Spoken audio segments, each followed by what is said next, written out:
Release form. Katie Ramirez, you sign it. Ama Soklo.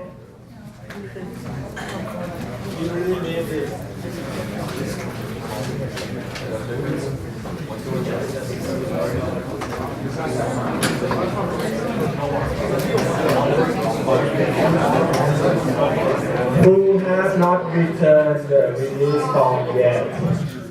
It's 11. Who have not returned the release form yet? Okay, let's start. Last time we talked about the pipe in parallel and pipe in series. Okay.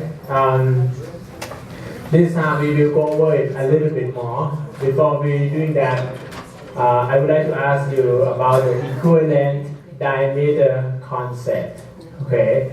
I have a pipe which is 100 feet, 1 inch ID. Okay. 100 feet, 1 inch ID.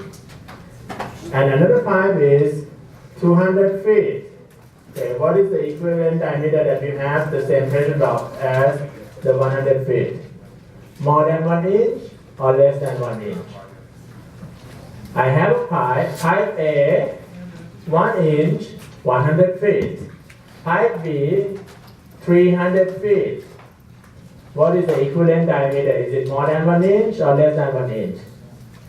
More. Raise your hand.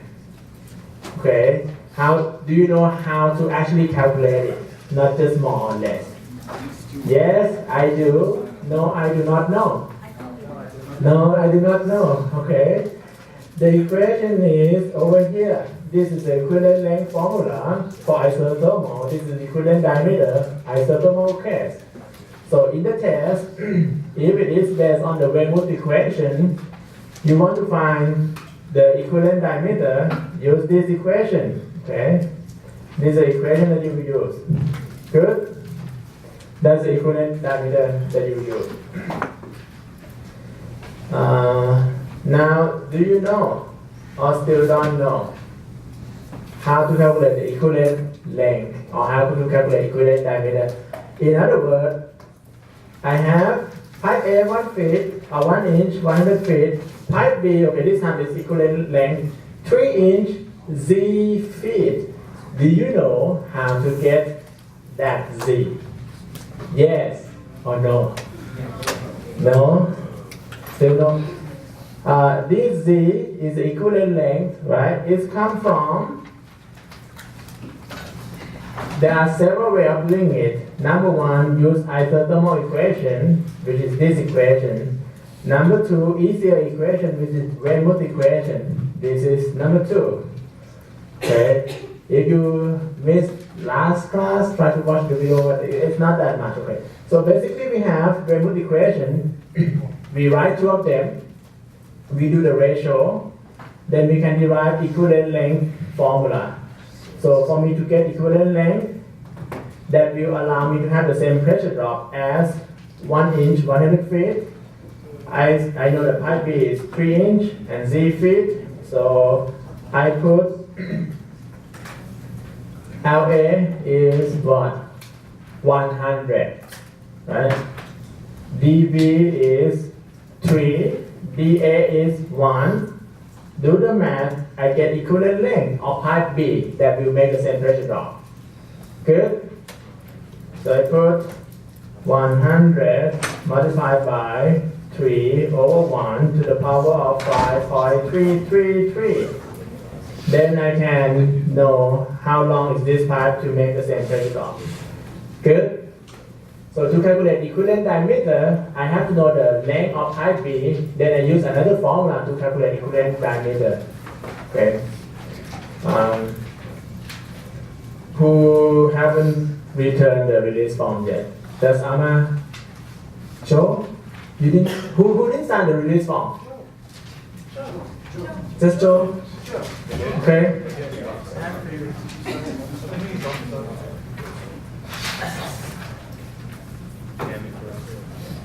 Now everyone is here. Okay, this Thursday we don't have class. Okay, we have field trip. Come at 11:30. Have lunch on the, which is this south side of the building. Okay, and on the noon we leave this. Okay, we come back about 6 p.m. If we're not lucky, if we're lucky, we come out about 5 or 4. Yes. What? What are you talking about?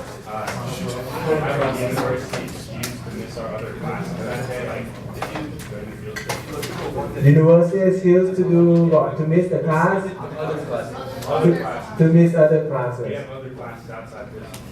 Oh, I don't know if that is university exists or not, but this is scheduled on the website. Okay, and I'm not telling you that my class is more important than other class, but I can tell you what happens if you don't go this time. Alright, this is the concept of equivalent length and equivalent diameter. Make sure that you know how to get those numbers. Good? Very easy, right?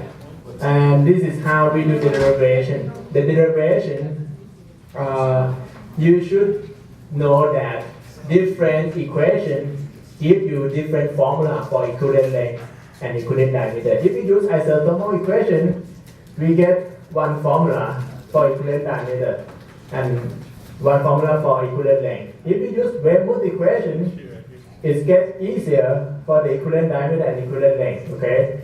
Do you want to write those down in the information sheet? Yes, you need to. Okay? So this means the equivalent length formula can be made for panhandle B. Okay? Panhandle B is the exponent is different. Instead of 5.333, it's 4.9 something. Okay? That's the difference in the exponent. Equivalent diameter is have different exponent. The formula is relatively the same. This is a summary. Write those page down. Okay, send to your own handwriting. Pipe in series. This is just your information. Okay. Should you be able to do this? Maybe this added together equal to total pressure drop. Okay. We have pipe in series problem. We have percent change in flow rate, pipe in parallel problem. Okay, we will go through each of them quickly. This example is about pipe A, 1 inch, 100 feet, pipe B, 2 inch, 100 feet, pipe C, 3 inch, 100 feet. Okay, all of them is 100 feet. Pipe D is pipe A, B, and C connected in series. Okay, when we connect them in series, what are we going to do? What is the equivalent length of pipe D in terms of 3 inch diameter? Okay, we calculate the total equivalent length. So we cannot add that and that and that together. No, we cannot, right? So total length, when we add them in series, what formula do we use? Do we have any formula in particular? Yes, we do. We use Weymouth equation. You're allowed to write down the Weymouth equation. We rearrange it in terms of P1 squared minus P2 squared. Each of them we have that. No problem, right? We put it in series. We know that P2 equal to P2, P3 equal to P3. So we have pipe 1, pipe 2, pipe 3 connect together. Pressure at that point is P2, pressure at that point is P3. So we know that P1 squared minus P2 squared. This is for pipe 1, P2 squared minus P3 squared is for pipe 2, and this is for pipe 3. Add them together, that cancel with that, cancel with that. Okay. Then we have QA equal to QB equal to QC. The reason for that is standard flow rate is the same for all of pipe because we put them in series, correct? Okay, rearrange it, we get this equation. Do some math. We have total length, okay, total length based on each length of the pipe and each diameter of the pipe. Okay, this is the equivalent length in terms of reference diameter equal to length of pipe A divided by diameter of A to the power of 16/3 and so on. Okay, this is a formula to put them in series. Do you need to write them in? Yes, you do. So this is the formula to add pipe in series so that we can calculate equivalent length in terms of a certain reference diameter. What is the next step? After we do this, how much is the pressure drop? How much is the pressure drop? So we can go back and use Reynolds equation, put that diameter in, put that length in, and get a pressure drop. Okay? That is the step after, if we need to calculate pressure drop after we know the equivalent length and equivalent diameter. Good? Question for me. You know question for you, right? This will be question for you in the exam. Okay? In the exam, you have part 1, part 2, part 3. I tell you the length. I ask you, I put them in series, and I ask, hey, what is the pressure drop?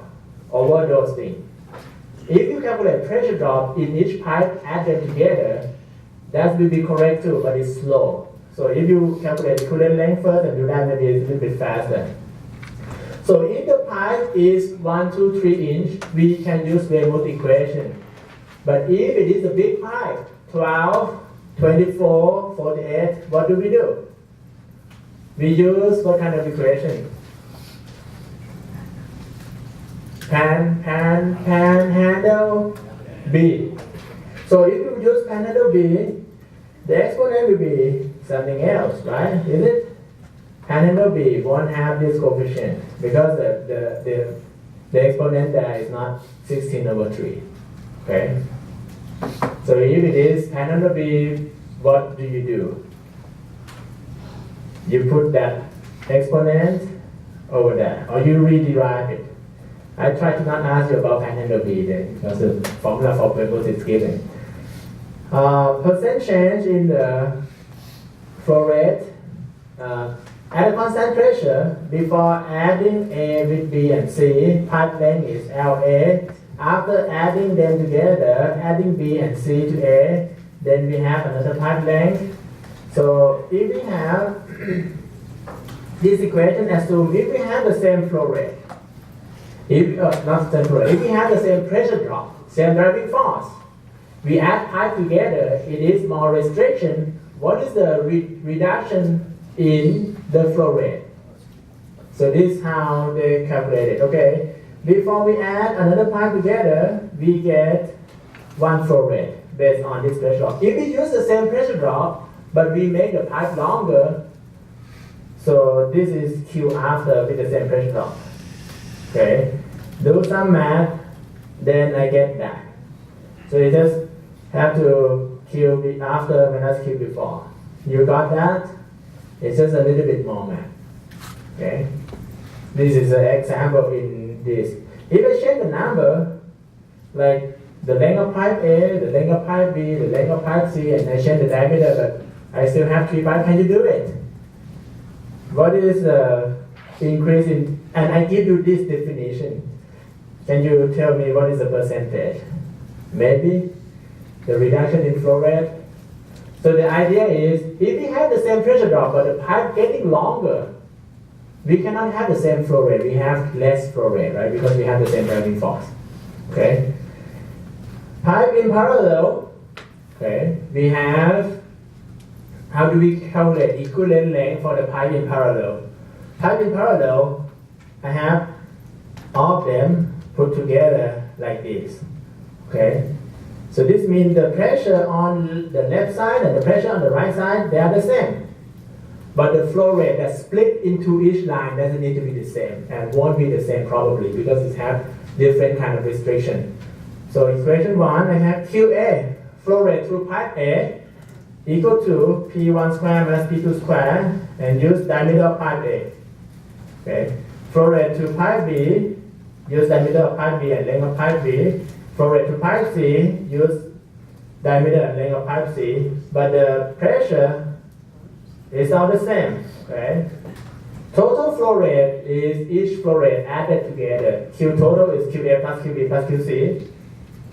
Do some math, rearrange it, I get this equation. Equivalent length of all those pipes added together in a parallel fashion in terms of this the reference diameter, this is the equivalent length. Okay? This is based on Reynolds equation. This is Reynolds? Okay, this is based on Reynolds equation. If you have panhandle B equation, the exponent won't be 8/3, it will be something else. Alright? This is based on Reynolds equation. This is just show you how to do substitution. Okay, it tells the length of each pipe, the diameter of each pipe, and what is the equivalent length. Okay, question on this. What kind of question that you should expect? I tell you pipe A, pipe B, pipe C. Put them in parallel. I tell you the length and inner diameter of each pipe. I ask you the equivalent length of all those pipes added in parallel. The equivalent length of all those pipes added in series. Which one is longer? Okay. I have pipe A, pipe B, pipe C. Okay. If I add those things in parallel, or I cannot add in parallel because it's not quite the same length, right? If I add in series, okay, maybe I have the same length but different size. I add in series and add in parallel. So this is put them in parallel. I get one equivalent length. I put them in series. I have another equivalent length. Obviously, right? Add them in series. We have longer equivalent length. Right? Add them in parallel. The equivalent length is a little bit shorter because we have more flow area. The length that we have the same pressure drop will be less or something like that. Good. Be prepared to do the calculation. Make sure that your calculator can put this long equation into it. A tips for doing it is calculate that term separately, then add the one on the bottom part together, then do the math over that, and then raise to the power of 2. Then it will be correct. If you try to put everything in a single line of your calculator, it have a good chance to have some uncertainty or error. Percent of flow rate increase. How much is if we have just one pipe, we can handle a certain flow rate. If we add more pipe, we can handle more flow rate. How much is that? Is that worth the additional of the pipe? So this will tell us, okay? Q total have P1 square minus P2 square. QA, which is flow rate of just flow to the pipe A, has P1 square to P2 square too. Because on the left and on the right, they have the same pressure. We put them in parallel. Right? We put them in parallel. So percent increase, Q total minus QA divided by QA. This is percent increase. Look at Q total carefully. In the Q total equation, we use total flow rate and we use reference diameter and equivalent diameter. In the equation for pipe A, we use dA and LA. Alright, this is the formula. You don't need to memorize it, you just know, okay, this is a percent increase. Alright?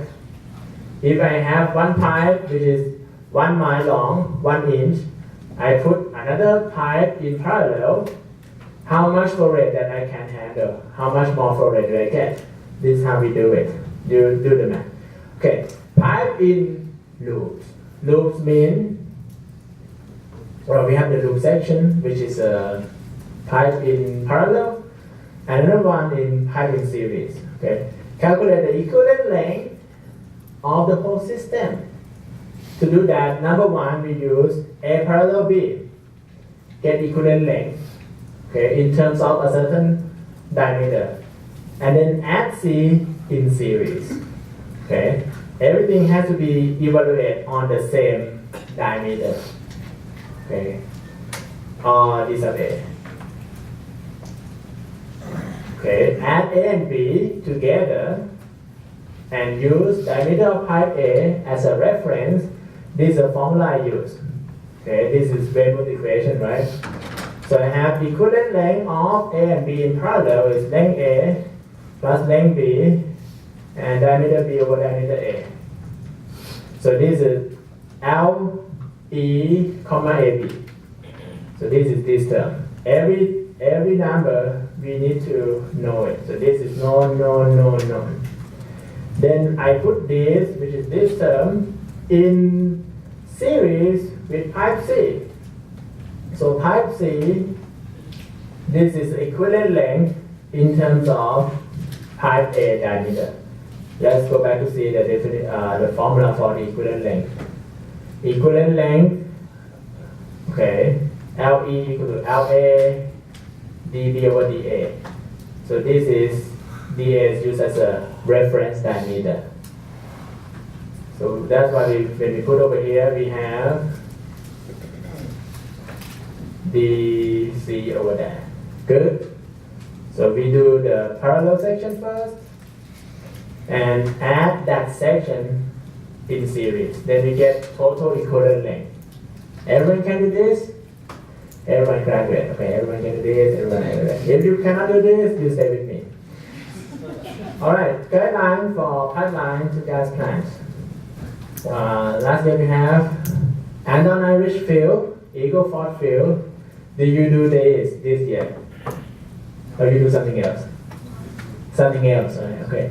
Andon Irish, we have the gas, everything entered the battery at 75 psig, okay. And Eagle Ford field, we have from the tank battery to the gas plant is about 1 to 10 miles. So this number still applies to your case, okay. From the tank battery to the fuel compressor is about 1 to 5 miles. And from the fuel compressor to the gas plant maybe 10 to 20 miles. The pressure, they did a low pressure reservoir. So they have about 45 psig leaving the battery that go through the meter run. And then we have some pressure drop, but not much. Go from 45 to 36 to the fuel compressor. And fuel compressor make it go up from 36 to about 2 to 400. Okay, and when it goes to the gas plant, it has some pressure drop. It may drop from 200 to 160 or drop from 400 to 320. So the point is, when we do the transportation over a long pipeline here, I mean 20 miles, 10 to 20 miles. So when we have 10 to 20 miles, this is the magnitude of pressure drop that you may expect. Okay, go from like 10%, 20%. Okay, so when we have to go to a long pipeline, it doesn't mean that it has to leave the battery at 200 psi. We can have the fuel compressor. Okay, so fuel compressor get the gas from a couple of battery all together and go to the gas plant.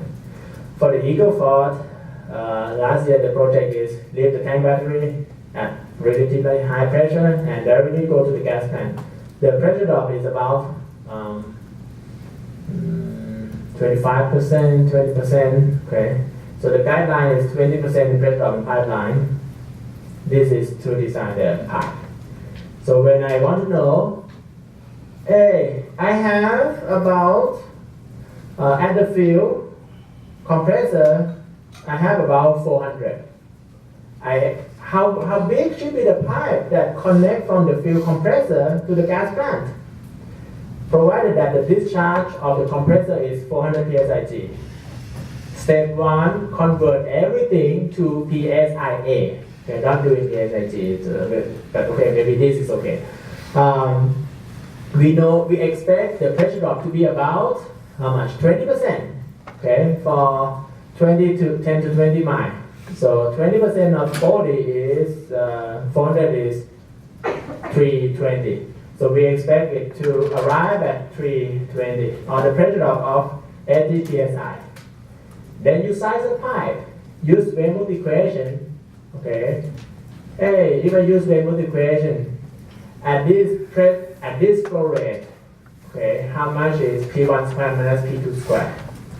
Okay. In Weymouth equation, be careful with the unit. P1 squared, P2 squared is a PSIA and PSIG. If you different unit give you different value. Okay. So the value of the unit of that is matter. Alright.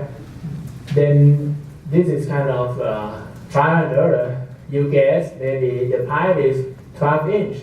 Once you do 12 inch, how much is the pressure drop? Then you may, hey, the pressure drop is not that much. Do one size down, calculate the pressure drop again. Okay.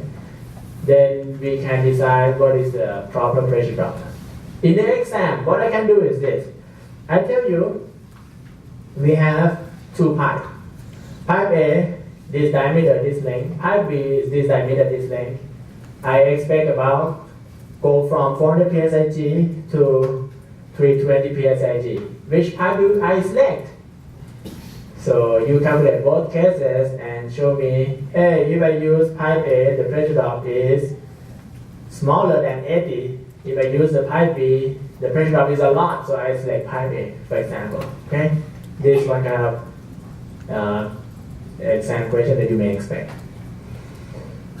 Okay, this is one setup of anode-Irish. Okay, which none of you do it. Last year we have several wells connect to the tank battery. It's about 0.1 to 2 miles. Okay, and from the battery 1 to 5 miles to the fuel compressor. This is where we have gas, and then 10 to 20 miles to gas plant. If I have about 0.5 million or 0.25 million standard cubic feet per day, can I just fly it? Can I just fly it? I don't know, what are the regulations, wherever that. Quad O is the name of the regulation. Okay, if you try to fly it in your 4222, check Quad O regulation, and probably you cannot fly it. You may use combustor, but you should probably sell it. Okay, the name of the regulation is this: O 4 times, 4 Quad O regulation. We can have 4 well, and you may have 15 well to 1 tank battery or 30 well to 1 tank battery. But try to not design like, I have 150 well to 1 tank battery. Or I have like 60 well to 1 tank battery. So when we do the test of the well, if we have 30 well to 1 tank battery, we can test 1 day, 1 well per 1 day per well, right? So each well get tested at least once in a month. Eagle for well, okay. So this is a typical setup, yes? You test wells every month, or every week, or every day? 1 well every month, that can be done, or twice a month. All right. What is your recommendation? Well, Giussani and Boland were telling us yesterday, some wells you're lucky if they get tested once a year. Okay, that is the actual practice. Okay, that's the actual practice. Recommendation, I don't check my recommendation. Once a month, okay, that's a recommendation. Once every 2 months, don't quite want to recommend that. Once a year, no, never. But in reality, maybe like that. Okay, this is another field. So I want you to see the general setup of the gas flow in the battery. So we have several wells connected to the battery, top of battery connected to the gas plant. It can be like that. It's not like every well has to go to the same battery and then go to the gas plant. No, you can have multiple gas tank battery. The distance between well and tank battery is, don't tell me that it's 10 miles. It's like 0.1 to 2 miles. Okay, 0.1 to 2 miles. The distance between the battery and the gas plant can be 1 to 10 miles. If it is longer than that, we will need fuel compressor. I think in your project you don't produce much gas, right? So none of this may apply, but that's a general idea on how people connect it. So in this lecture, I hope you can calculate the equivalent length of the loop pipe, or the pipe in series and the pipe in parallel. Good? Any question on this? Let's do gas plant. This Thursday, you will go to the gas plant. Gas plant do several things. The important thing that we emphasize is how do we remove the acid gas or gas treating, and how do we remove water? That is dehydration. So I'll give you the big picture and we emphasize on a couple of things, and the question in the exam for this part will be about memorization, or you don't even need to memorize it because you can write it down. In the gas plant, we can do some processing before the gas plant. We do that on the field or on the tank battery so that it meets the sale contract. For example, if we have gas that have acid, okay, and we have gas that have water, too much acid. Acid means H2S, carbon dioxide, too much water. We have to treat it. The way we treat it, okay, if we have separator, let's remove all water, okay. mix extractor, and then we do gas treating, remove acid, and then we remove water later. So we remove acid first, okay, and then remove water later, and then it go to gas plant. This is for the case that we have a sour gas and it is wet, it has water. So if we have sweet gas, but it have water vapor, we may just do dehydration. If it's sweet and dry, we just send directly to the gas plant. Okay. This is the part that we emphasize. Okay, and that just three of that. This part, maybe just you know it, or just so you know it. This we don't cover. All right. So we have raw gas coming in. The first step, do we remove water first or we remove acid first? Which one? Which one? Acid gas, acid removal, and then dehydration. Dehydration means remove water. So we remove acid first, so that it's not that corrosive. Okay. Good. Typically, gas plant remove water. Acid first. The gas plant that you will visit this Thursday is a little bit different because they want to recover carbon dioxide. Okay, they want carbon dioxide to do carbon dioxide trapping. So it's a little bit different. So we remove acid. The method, optional one is amine power, amine treating. That's remove the acid. Once we remove the acid, we have acid-free gas stream, but it still have water. So we use glycol contact tower to remove water. Alright? It may have some mercury. We use molecular sieve to remove any mercury. We don't really teach that, maybe just a little bit. And then if it has nitrogen in the gas plant, we use cryogenic process. That name appears on the exam several times, okay? I mean every year. So we use cryogenic process to remove nitrogen. This is done on the gas plant. Removing nitrogen requires the gas to be very dry. We don't want any water in it. Very dry means bone dry. So that is the term that they use. So bone dry means very dry. Bone dry, we won't achieve that on the field. This is done in the gas plant. We don't remove nitrogen in the field. And then they do some other process, okay, to separate it. All right, let's go on the step number one, treating, gas treating. So we remove H2S CO2. Okay, this is allowed to meet the pipeline requirement, which is about 4 ppm or 2 to 4% of CO2. So we typically use amine unit. Step one, remove acid gas. Step two, gas dehydration. We remove water. To remove water, when we remove water, we want to meet the gas contract. Typically, it's about 4 pounds per million standard cubic foot. Okay, 4 pounds per million standard cubic foot.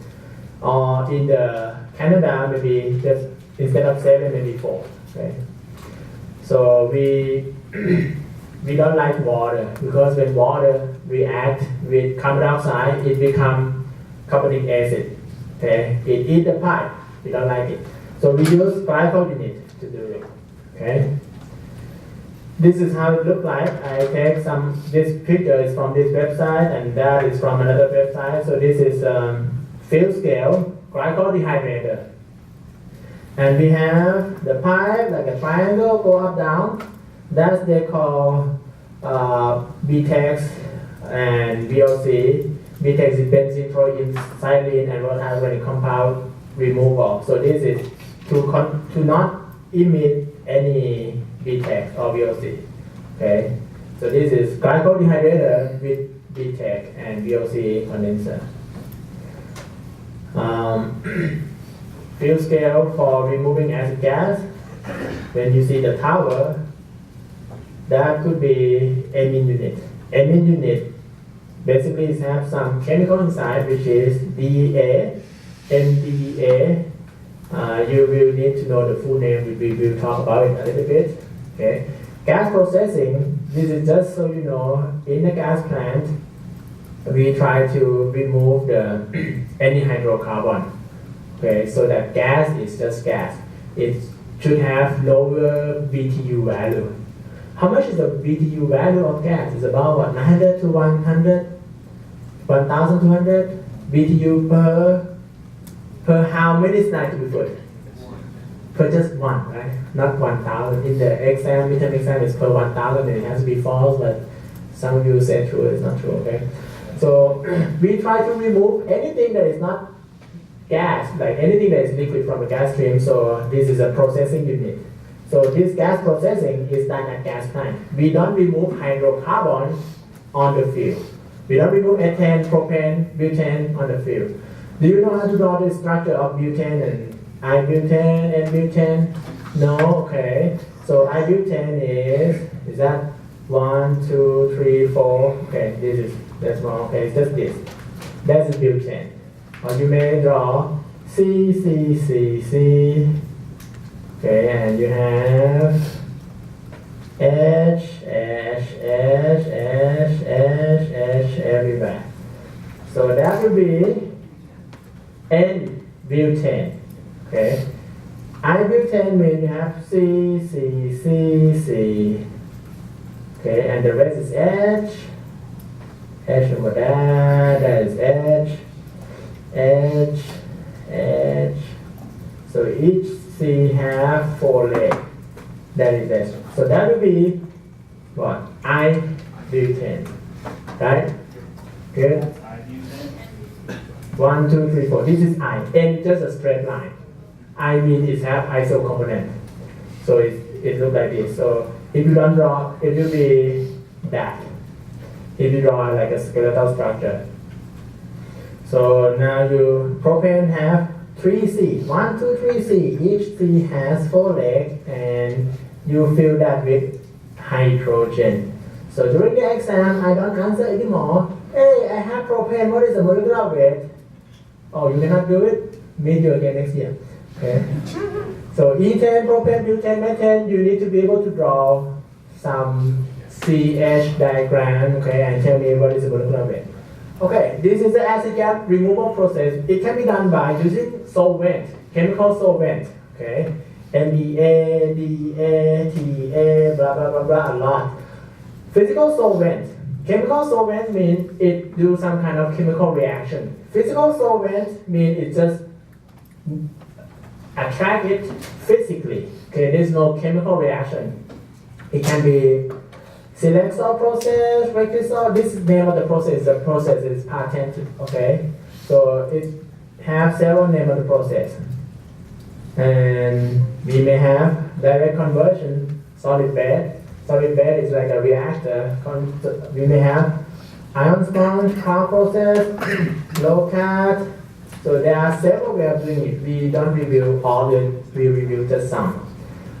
We may use some kind of special solvent. Special solvent means it's more expensive than MEA, DEA is not going to be like as expensive as this. Okay, this special solvent is special cost. Okay, we may have distillation or use a gas distillation technique. Use membrane or molecular sieve. On the field trip, you will see membrane. Okay. What kind of gas can be removed with each chemical or with each process? This is a solid bed process. Most of the time, we try to remove H2S, so we can use ion sponge, sulfur treat, zinc oxide, molecular sieve, remove everything. Okay, at different percentage. Okay. So this is the name of the solid bed that can be used to remove H2S. You don't really need to write this thing down, but you need to know, hey, give me 2 examples of what process that can be used to remove H2S. If you say ion sponge and sulfate, you're fine. Okay, for example, this is solid bed.